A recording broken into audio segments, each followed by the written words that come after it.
Welcome to I Wrote That, a podcast where we bring authors and industry experts together to talk about all things books and make the journey to authorship just a little bit easier. My name is Larissa Sohan, and I am the CEO of Next Page Publishing, a hybrid publishing house where we help entrepreneurs write books to grow their businesses. Now, I'm on a mission to help aspiring authors feel like they are in control of the publishing journey and that they are supported by a team of experts who genuinely want the best for them and their books. If you are in the very beginning of your journey, or maybe you have a manuscript that you're finished and you're not sure how to get it out into the world, I encourage you to reach out to us at nextpagepublishing.net. You can schedule your free discovery call and find out how our team of experts can make your journey to being a published author easy, smooth, and successful. Now, without further ado, let's get on to our next amazing guest and make your journey to authorship a little less complicated. Hey everyone, welcome to this impromptu episode with Maggie Carey, who's going to talk to us about social media strategies for authors. And we were having a very exciting dialogue before talking about AI and just kind of the unknowns that center around it. And that's why we're actually going to be doing this as a two-part special. We're going to post this live with the video, and then we're going to post it as an episode on our podcast later on, because it's a topic that I think we're going to have to talk about and hear about multiple times. So welcome to this episode, Maggie. I'm just going to quickly introduce you, and then maybe I'll get you to introduce yourself because you always do it better than I do. So Maggie Carey is a social media strategist with over 3 decades of information technology experience. She is the CEO of Master It Media, a social media agency in New York that supports small businesses in building an engaging social media presence.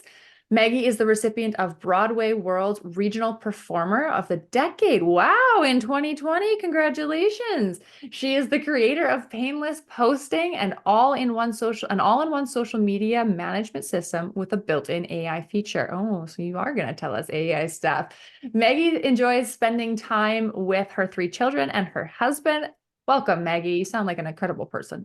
Oh, thank you, Larissa. I'm so happy to be here. Thanks for having me. I'm excited to share with your listeners what is going on in the world of social media. It's very exciting. Things are changing rapidly.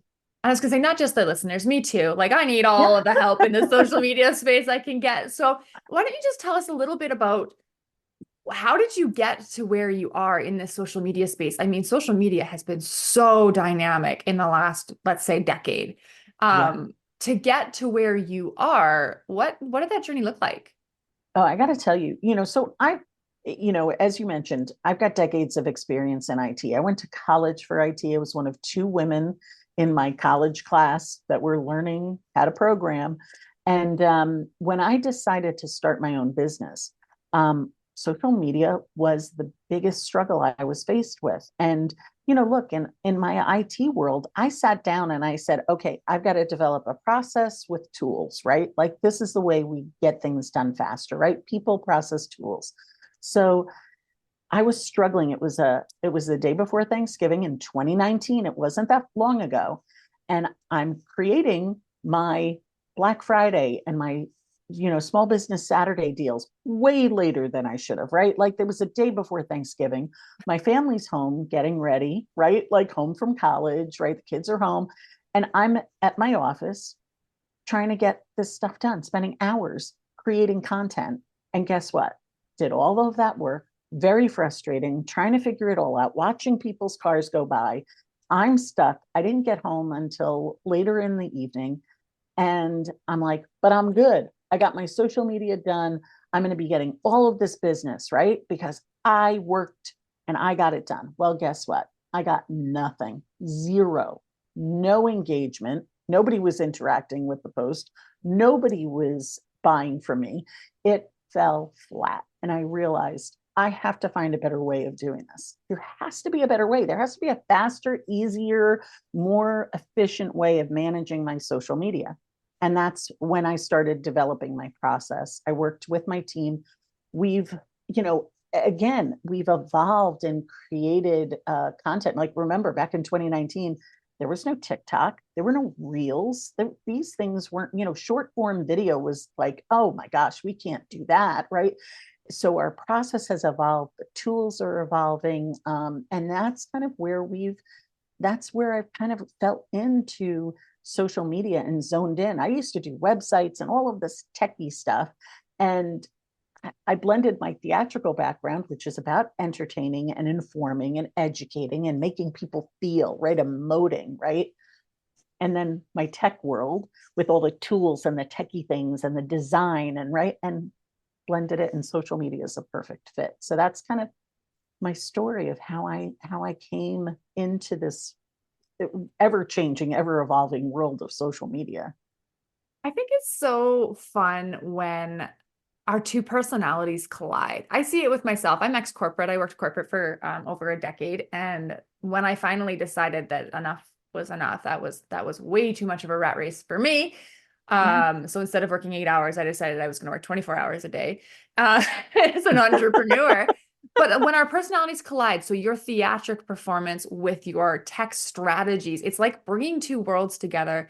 And what makes it work is that nobody else is doing it. Or not nobody, but like it's rare. So it's easy to you for you to fit in. I'm reading a book right now and it talked about the mindset of an entrepreneur and how a really successful entrepreneur, like most entrepreneurs, let's say 90% of entrepreneurs will look at a pie and they'll say, okay, I want my piece of that pie. A mm, really successful entrepreneur like you and I look at that pie and go, how can I make my own pie? There's right, too many people in that pie. How can I make my pie different and better?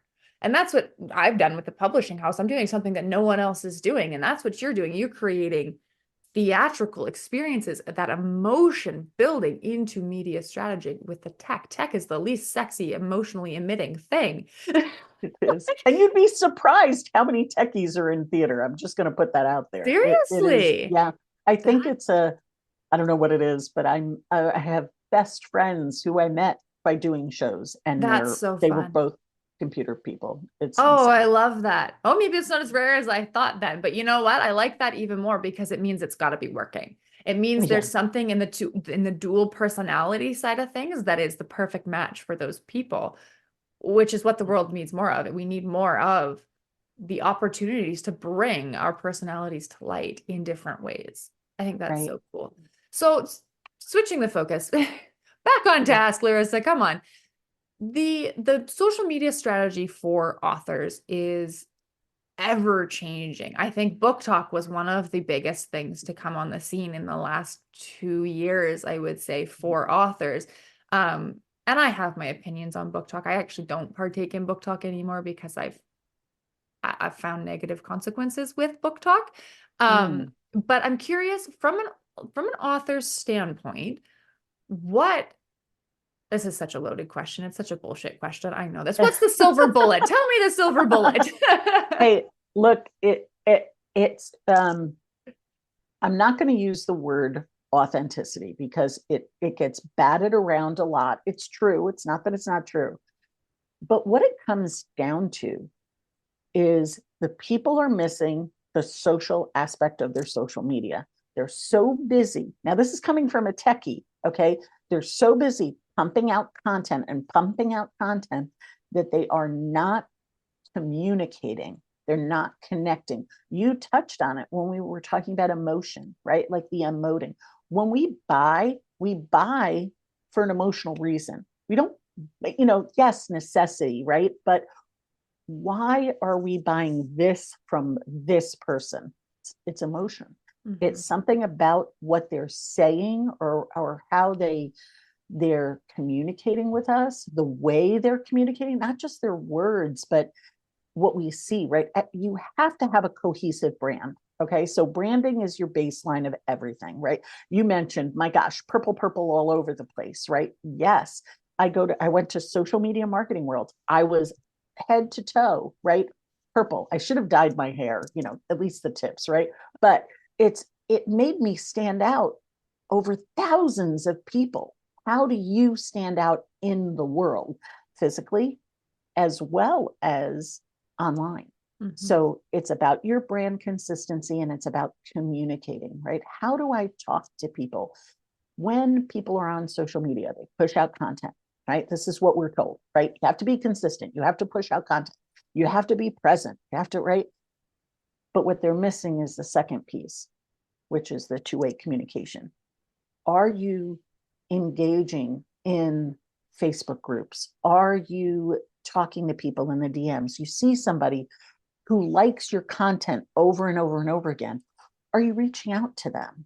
Are you saying, hey, I noticed you liked this post on, whatever it is, a chapter of your book, right? What what did you like about it? What really brought it out to you? When somebody comments, you've got to comment right away. So you have to have, that's where the tools and the tech come in. It's that balance, right? How can I be present in the moment that they respond back, right? So they comment on a post, I got to comment back, right? They want instantaneous response, right? Mm-hmm. It's all about communication. That's what it comes down to. And authors, my gosh, right? The power of the written word. It's so important. So I would say that the biggest thing, communication. Yeah. Building the connection, right? Building, like, I agree with you. Authenticity is an overused word. But it's just being who you are and showing up in that world. And I think a lot of authors, when they come around to want to be, we talk about the author identity and how once you become an author, you do assume a different identity. I have this analogy, I explained it in some of my books, is like, you are this person, and my tattoo is good. This is who I am underneath. And then all of these roles start layering over top of them, right? And your author role is going to layer on that, but you can never forget who this person is. You can never put so many roles on so thickly that person dies out, because this is the person that people connect with. They're going to see your author role as authority, as like success, as a brand, as someone that they want to follow. But the person they connect with is that person underneath. That's who they're connecting with. That's who they want to hear from. That's why events like book clubs where they feature the author coming in and talking are so popular, because we see the author role. We admire the author role. We want to know who's underneath.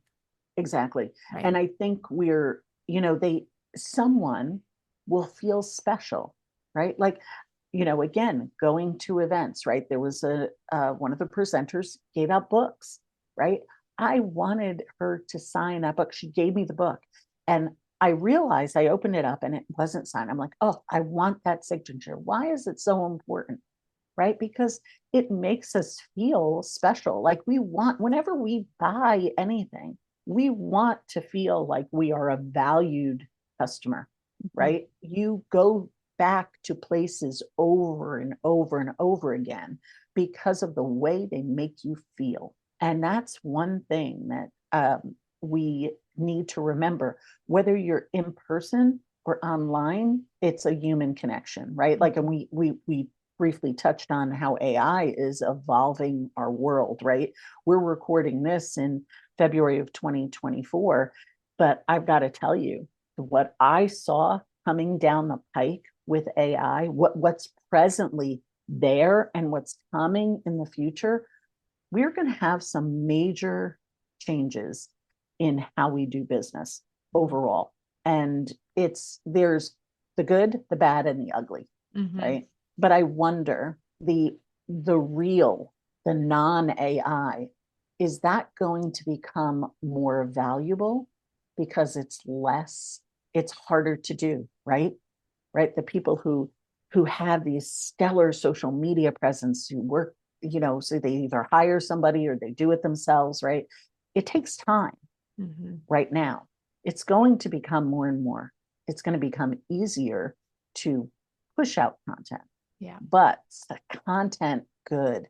Yeah. Is the content real? Is the content connecting? Yeah. And you can see, right? Like, as a techie, I balance that because I was also going to see a show while I was away, right? And I sat back and I wondered, I'm like, with all the CGI and movies and right, like, is that going to become so common that it's not interesting anymore?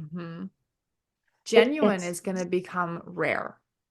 Right. And then, well, rare earns more money, right? Rare earns more attention. Yeah. So I'm going to make a prediction. I'm going to put it out there. I think true thought leadership is going to become very rare in the next decade.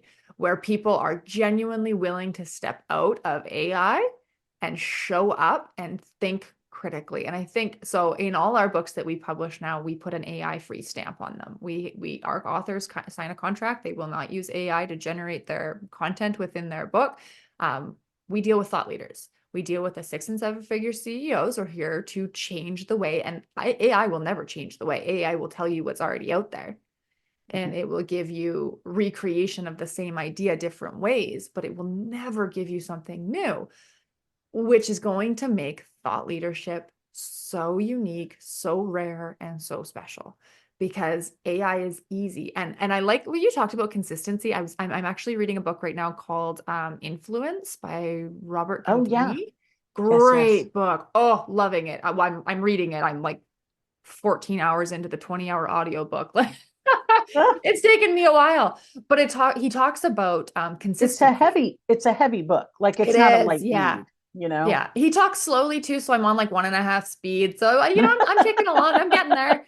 But Good for you. he talks about consistency and how consistency has become the default. And I thought this was very interesting because you talked about like, yeah, you have to show up consistently, but people fall back on consistency when it's not working.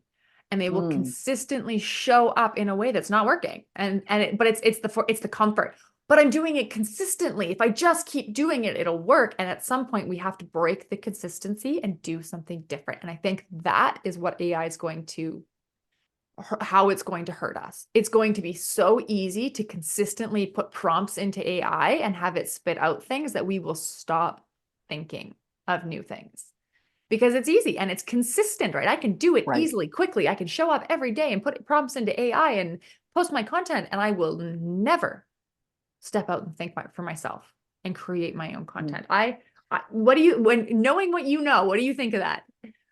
I do. And this is what we talk about, the value of what you're putting out there, because remember, other people are using AI too. Look, we need to embrace it in ways, right? Otherwise we are going to be left behind. So Mhm. some of those mundane tasks, like maybe we're struggling for a word, like we would use a thesaurus back in the day, right? Or we'd pick somebody's brain. Now we can easily go into a chat GPT or like product and kind of come up with the beginning of an idea, right? But it, when I see things like I can record myself for 30 seconds, put it into this program, and then give this program any script I want, and it will recreate me saying those words with mannerisms, hands, eye rolls, the whole 9 yards, just like I was saying these new words. In addition, it can translate me into a different language. Mhm. And that's what's happening. So when we're online and we're in our social medias, look, video is very, and I know we talk about the written word here, right? But video is so key. How are you showing up in your socials when it comes to video? And I keep saying, if you are very uncomfortable being front facing in your social media, you have to look at ways of being creative, but it really needs to be you. How can you make yourself feel more comfortable being on camera?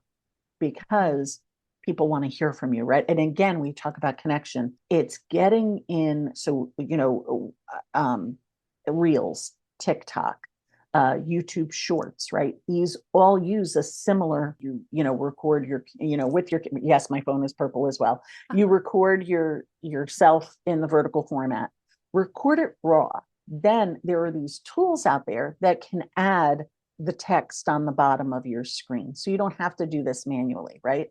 You create those videos and then, but publish them organically on YouTube Shorts, on TikTok, on Reels. Now, that's one of the reasons why I created Painless Posting, which is that all-in-one social media management tool, because it allows you to be omnipresent across multiple platforms easily, because you just go into one system. Because Mhm. here's our challenge, right? As business owners, like, let's just take a giant step back. Marketing is a component of our business, right? as a business owner, we do as an entrepreneur, we're promoting ourselves all the time. It's part of our job. It's part of the world of entrepreneurship. However, sometimes we don't have the skill set to, like, I'm a techie, so like give me a tool and I'll make it work, right? Or give me a process that I need to figure out the best, what am I going to use to make this process work? Or how am I going to use the tool to do what I need it to do? And I think that's where we sit down and say, oh, whoa, wait a minute, right? I can't be on Facebook and Instagram and LinkedIn and Twitter and Google and blah, blah, blah, blah. You can. You just have to have the right tool to make that happen, the right tool to help you communicate, right? And I think we're running into, there's so many options. Like when I was researching software back in, 1990, first of all, the internet was just a baby, right? How were we finding out about this software? Right now, I go to research a tool. I could be looking at hundreds of applications.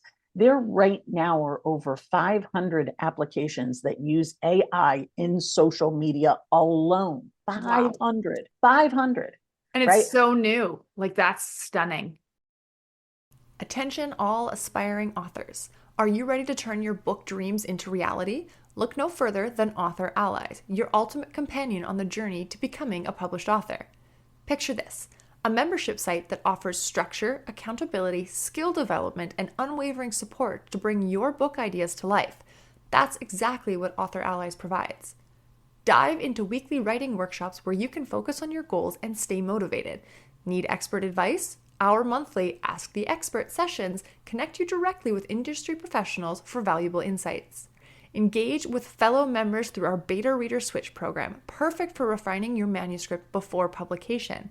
Get access to a list of our verified resources so that when it's time to edit, design, and publish your book, you know where to turn. You can also enhance your craft with our writing training modules. Complete the exercises designed to elevate your skills and participate in the challenges. And as an added bonus, you can enjoy exclusive discounts on our future programs to help you streamline your publishing services. And if you're looking for a little bit more personalized advice, you will have access as a member to our one-on-one coaches to provide tailored support from our experienced professionals. Your literary dreams are within reach within our community of like-minded authors and expert guidance. Visit nextpagepublishing.net to join the membership and create a community around you and your book that guarantees your success. I was learning AI back in 1987. Oh, wow. Okay. It's been there, but now it's more accessible to the average human, right? Like ChatGPT exploded in November of 2022, and it took the world by storm. But that being said, the average human isn't aware of this AI, right? In the way we're using it as entrepreneurs. Yeah. We're hit with it. So we know, right? In your world, in the world of authors, this is insane, right? Yeah. This is something, how are you combating, but also embracing AI? And you have to find the balance between the two. So, so it's a struggle, but things are being made easier for us. We just have to learn how to use them. And once you have that knowledge, it's like, I'm a lifelong learner, right? I'm always learning. And I feel that we need to have those teachable moments in our business where sometimes we fail. And look, I failed and it ended up being my business, right? That failure became a pain point so much. And that's, talking about pain points, it's a reason why I named my system Painless Posting, because that's what I always hear from people. It's a pain in the insert adjective, insert noun, right? Like, it's a pain in the neck. It's a pain in the, what? Yeah. I am constantly faced with people who are like, Maggie, I don't have the time for this stuff. I got to create reels. I got to create this. I got to be on YouTube. I got to do a podcast. I got to do a book. I got to do this. I got to do that. I'm like, yes, you do. So how are you going to make it happen? Yeah. Right. So, So anyway, it's so funny. I was just talking, my daughter, I don't know what kind of adult she's going to grow up to be, because she lives with someone who is a coach at heart through and through. And yesterday she was she was complaining that she's lost one of her little tiaras, little Oh, plastic inky dinky thing, but she has a wedding to go to tonight and she needs her tiara for this wedding, now this imaginary wedding. And I was like, okay, oh, well, can you just imagine? Like, I don't know. I had looked for this stupid thing. I can't find it. Can you just imagine? She's like, can you buy me a new one? I said, no, when we lose something, we don't just get to replace it. Like, you need to take better care of your toys and keep track of things because I can't afford to buy you new things every time you lose it. And and she's like, but I can't, and we default to that whining of, I have so many priorities and I've already tried and it doesn't work. And I busted out my coaching hat and I was like, Haley, you can either choose to whine and give up, or you can choose to take action and look for it. Like, if you want this, if it's important to you, you will find a way to find it. It's in the house somewhere. I know it is. right. You have two choices: whine and give up your responsibility and your power, or two, take action and do something about it. And I think that's the same for entrepreneurs when we face with AI and all of this emerging technology. We can either whine and give up and say, this is too much, it's too hard.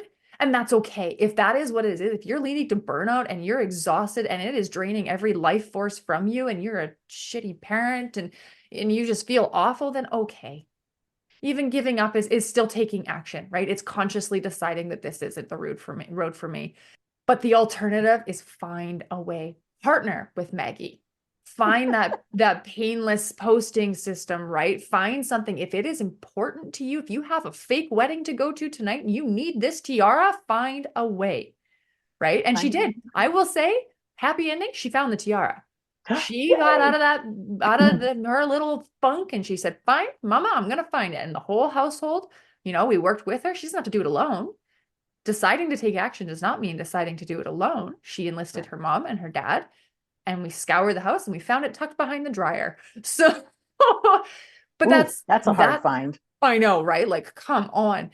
But that is the mentality that authors need to take, especially towards all these emerging systems. You can either whine and give up, which is okay if that's what you consciously choose to do, or you can put on your tiara and keep going and Mm. find a way. I'm facing that with all the books that I want to write, with all of the programs I want to roll out, all the people I want to help. I can sit back and be overwhelmed and give up, or I can bull ahead like a friggin' bull in a china shop. Like, I'm gonna make this happen one way or another. I just need to find the way. And sometimes the finding the way is sometimes a mindset thing, right? Like when we put out, and look, I was not at techie, right? I keep saying it. I'm a techie, I'm a techie, I'm a geek, right? Like I'm a theater geek, I'm a computer nerd, like this is my world. But when it comes to all the mindset stuff, I'm like, guys, this is all woo woo stuff. And I got a journal and I got a what? I don't have time for this. Can I just do my job and get my work done? And what I realized was sometimes I was putting out this negative energy, Mm-hmm. not intentionally, like I'm so busy, I'm so busy, I'm so busy. And people are like, oh, Maggie's so busy, I don't want to hire her, right? Like you don't realize how it's being perceived, right? Or Mm-hmm. she's so busy, she's not going to have time for me as a client, right? Mm-hmm. We have to make sure that we're using that. Again, I keep going back to the power of words. You're inspiring me today, but it not just what we say to people, but what we say to ourselves. Like when you power through, right? When you power through something, right? You're getting it done. And sometimes we can be creative. Like you said, I don't run my business in a vacuum. I can't. I am not like, would I do my own taxes? Hell no. Right? No way, right? Would I feel like I could, buy the proper insurance that I need for my business? No, right? When we're running a business, we need to enlist people who have the shortcut. They have the knowledge already. I could sit back and learn. Like that's why I stopped doing everything else I was doing and just focused on social media, because I said I could keep my hands into websites and keep my hands into the newest and latest technologies and other areas outside of social media. Or I could just focus in on social media. Now I'm in this niche and all I do, it's day and night, is Mhm. working on this thing, right? It keeps you focused and it makes you that leader, right? That we were talking about being a thought leader, right? It makes you the person that people will go to because you don't do 50 other things. You do this and you're an expert in this, right? And I think when somebody is writing a book, why is somebody reading this book? What's the purpose, right? Talk to the pain point of whatever it is. I don't care if it's a romance novel. I don't care if it's science fiction. I don't care if it's, self-help, whatever the books are that people are writing. Think of the person. We tend to think about ourselves. A lot of people tend to, it's just natural. Like, oh, yesterday I was like, okay, so my system does this, it does this, it does this. And I'm like, you know what it does? It helps you do your things faster and Saves easier. you time. It gives with, you, yes. And with it's the support. result. Yeah. And that's what we need to focus on when you're promoting, because think about it, your social media is promoting not only your book, but it's promoting you, right? So when you're creating, and I will say this, like when you take LinkedIn, for example, a lot of people say, well, I'm not doing LinkedIn. I'm a B2C, right? I just service customers. What is LinkedIn filled with? People. People are customers. So regardless of whether you're a B2B or a B2C, you should be on LinkedIn. It gets rid of all the clutter, right? Of all the other social media platforms. It zones into the business world. Yes, business professionals, but those people have interests that your book might be a good fit for. One of the things I see, like LinkedIn now has, you want to talk about a way, here's a big tip that I usually save for my paid classes or my one-on-one sessions.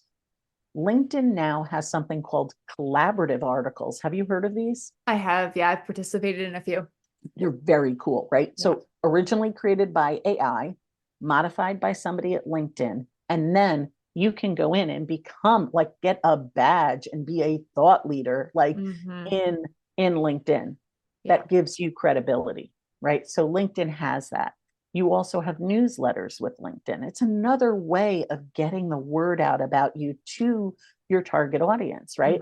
So LinkedIn is really catering to people who are, I think, who are authors, right? Because think about it. I'm contributing, you're contributing, right? It's written word. There's video as well, but a lot of it is written word. Yeah. In those collaborative articles, and LinkedIn, again, talking to LinkedIn experts, they are saying that use those collaborative articles, get those badges, get your newsletter in there, because and then of course at the end of your newsletter, what you're promoting something, whether it's, schedule a call with me, here's a link to our free chapter of my book. Getting the word out about it is, but the thing is how can you do it all, right? How do you manage it all? Well, you have to learn that balance of, okay, I'm going to take time. I've got to communicate. So you've got to lay out a plan. How am I going to do all of this all together, right? My opinion is, those times where you're waiting. I mean, you're a mom, so how often are you just waiting? Oh my gosh. Kids in dance class. I've got to wait for her to come out of a whatever, right? Yeah.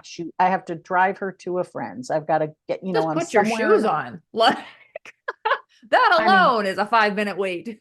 Right?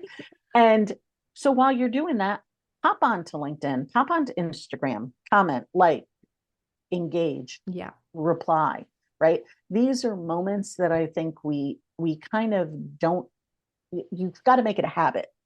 Right. We talk about those little things, those little tiny buckets of time that we have, that if we put them all together, they would total an hour or two a day. How much time do you spend waiting for a call for somebody to hop in on a Zoom call? How much time? It's a 5-minute here, 10 minutes there, 15 minutes here, half an hour chunk. What can you do? I created a list. I use a tool called Monday.com, and I use it for my team. And right, like, again, I'm a techie, so I need a tool. I can't have a piece of paper, God forbid. But I keep a list of tasks, these little tasks. So the minute and I prioritize them, like, what's a top priority I can do, what's one that's, I can wait, but date it. This has to be done by this date, even though it's a little task. So when you look at your social media, make it a task, those kind of things you do every once in a while, the engagement portion. Obviously, when we're creating content, we want to plan it out, right? Yeah. So I have something called the social media master plan. It's a workshop I teach. It basically teaches my process. Like, this is what I do for my clients. Here, I'm giving this to you as part of this. It's great. And it gives a process from start to finish of how to create your social media on a regular basis, consistently, right? Like, but batching it so you can take 3 hours in one chunk and work on your social media, be in the zone, and then create your content. Now, some people it takes them longer than 3 hours for a month's worth of content. I get it, but you plan it out, you schedule it out, you're done. Then have in the moment things, those videos, the lives, like take a moment and say, hey, when I was at this conference, there was a LinkedIn influencer. If you go to my Instagram, you'll see a conversation I had with her. And I said, it was under a minute. But I said to her, would you mind going live on, or would you mind recording because I recorded it. I don't go live because I want to repurpose it for other things, right? Would you mind? And she's like, I'd love it. And that's what we did. And it was the two of us at the conference, and we're talking. Like, these are ways to take those moments and use them. So awesome. All right, we're at the cap of our time. Thank you so much for all of that. That was such a wonderful conversation. Do you have any offers that you want to give our viewers now and then our listeners in September? Yes. So we have a guidebook that gives you 20 ideas on creating social media content. So if you go to painlessposting.com/guidebook, and I can give you that so you can put it in the chat. Yeah, I've got it here. Yeah. So I'll put it in there for sure. Yeah. Perfect. And that will get you that, as well as add you to my newsletter list, which I send out tips and tricks and updates. Like, I'll be sending out, what happened at Social Media Marketing World, what's coming down the pike, right?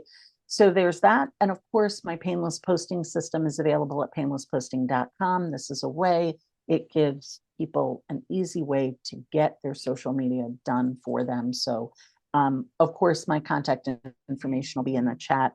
Just make sure you reach out. Any questions on social media, I love to hear them, because guess what? When I listen to people who have questions, those questions end up becoming social media right? content. I know, it all turns into content. I love it. Great. Yeah. Thank you so much, Maggie. It's been a pleasure. Thank you so much for listening to this episode of I Wrote That. Be sure to like, follow, and subscribe to our show so you don't miss any of our upcoming guests. And if this has led you to some inspiration to want to get started on your own authorship journey, whether you just have an idea or you have a manuscript that you're ready to publish, reach out to us at nextpagepublishing.net, and we will match you up with our team of experts to make the journey simple, easy, and smooth.